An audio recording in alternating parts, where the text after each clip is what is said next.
Hello mga bro and sis! Mayroon tayong second part ng expense monitoring.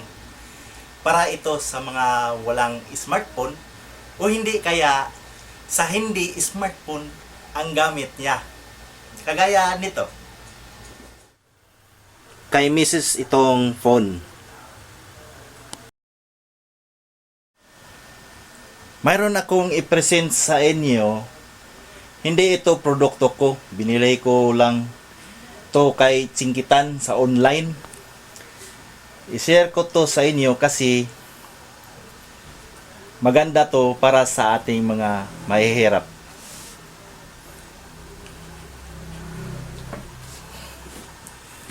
Gaya nito.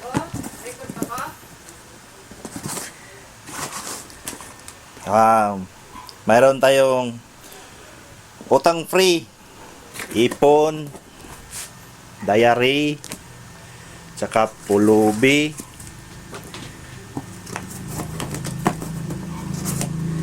Itong apat na to, maganda ito sa hanap buhay natin. Gabay ito. Okay. Yung apat na yan, na pulang libro. So sundin lang natin ang ano ang sabi ng libro na ito.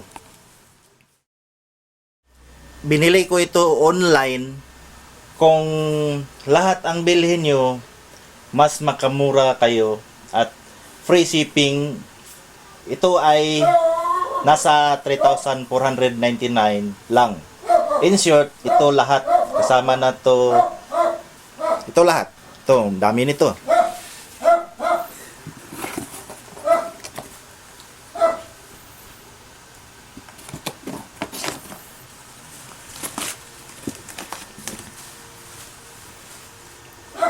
Yan.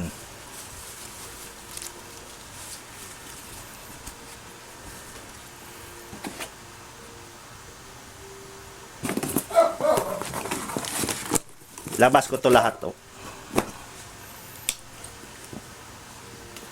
To. Makikita nyo. Napakarami. Oh, yan.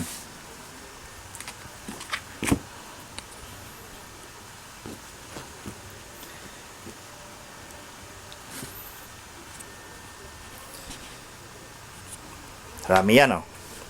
Tingnan nyo. Ang dami. Pero itong apat na red na book, pang beginners to, parang pang start up sa ating buhay.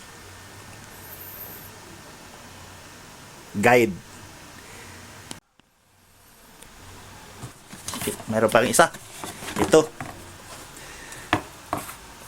Alkansya siya. Kung yung mga barya niyo dito lang ihulog. Saka mayroon itong guide galing dito sa libro na to. Kung utang free. Mayroon tong guide. Makikita niyo dito.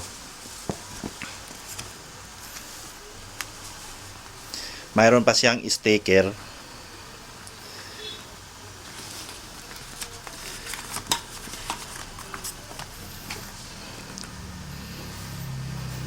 Sa dito makita nyo mga gastusin nyo.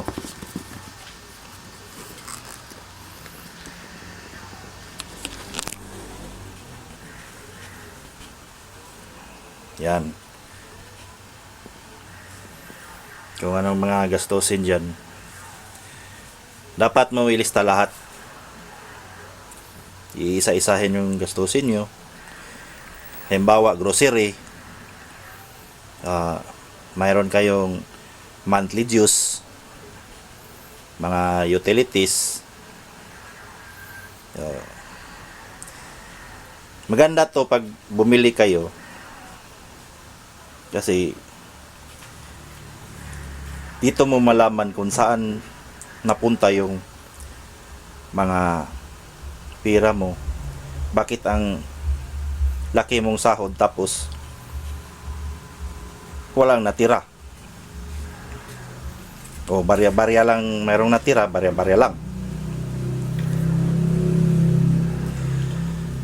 To. Hindi ito produkto ko, pero share ko naman to sa inyo. Hindi pa to lahat nababasa ko. Pero maganda ito. Kasi iba-ibang story nandito. Base lang sa life experience kay Chingitan. Ito siya. Si Mr. Ching Positive. Yan.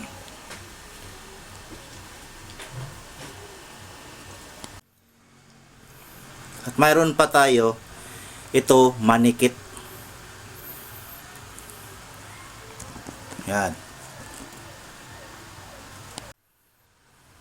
Oh, marami pa ring nakalagay sa loob. Mayroon pang isang libro doon.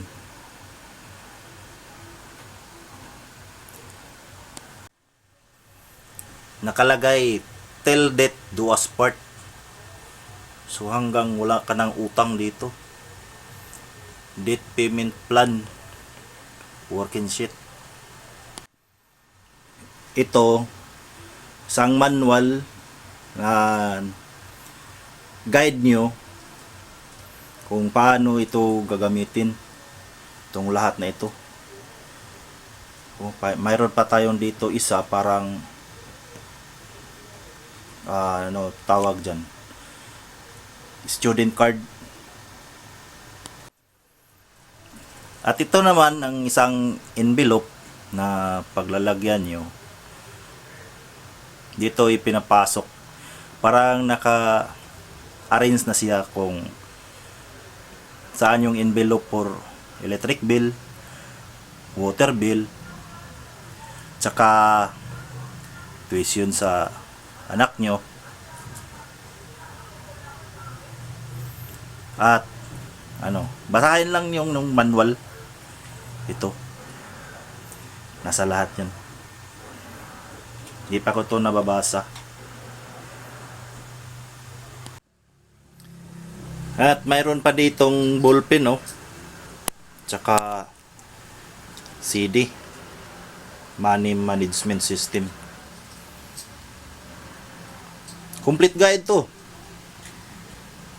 Ginawa to ni Chingitan para iwasan ang ating kahirapan sa pagkakulangan ng pera.